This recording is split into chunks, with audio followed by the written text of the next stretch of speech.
آگے دیکھیے قرآن دوسرا ہمارا پوائنٹ ہے، وہ عورت جسے یہ کے بعد دیگرے 2 مہینوں میں معین وقت پر خون آئے، اور جب 3 یا زیادہ دن تک خون آ چکے تو وہ 1 یا زیادہ دنوں کے لیے پاک ہو جائے، اور پھر اسے دوبارہ خون آ جائے، اور ان تمام دنوں کی تعداد جن میں اسے خون آیا ہے بشمول ان درمیانی دنوں کی جن میں وہ پاک رہی ہے، اس سے 10 سے زیادہ نہیں ہوگی، ٹھیک ہے، نہ ہو، اور دونوں مہینوں میں تمام دن جن میں اسے خون آیا، اور بیچ کے وقت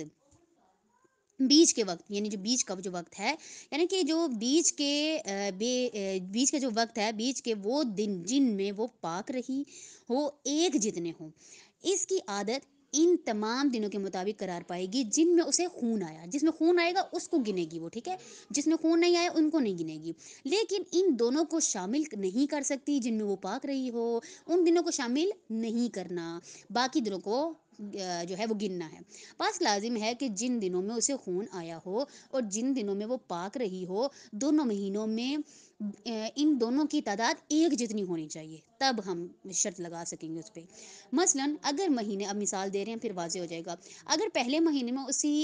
اسی طرح دوسرے مہینے میں، پہلے مہینے میں بھی دوسرے مہینے میں بھی اسے پہلی تاریخ سے تیسری تاریخ تک خون آئے، اور پھر 3 دن پاک رہے، اور پھر 3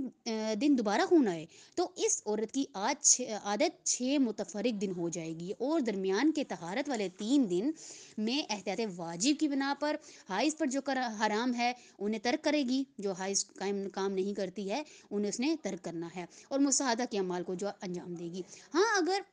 اسے دوسرے مہینے میں، ٹھیک ہے، دوسرے مہینے کی بات کریں، دوسرے مہینے میں آنے والے خون کے دنوں کی تعداد اس سے کم یا زیادہ ہو تو یہ عورت وقت کی عادت رکھتی ہے، عدد کی نہیں۔ یہ تھوڑا مسئلہ چینج ہے، اوپر والے مسئلے میں پوائنٹ میں انہوں نے کہا تھا کہ دونوں مہینوں میں ایک جیسی عادت ہے، یہاں پر اس کی جو وقت کی عادت ٹھیک ہے، لیکن عادت کی عادت یہ عورت نہیں رکھتی، اوپر والے میں عادت بھی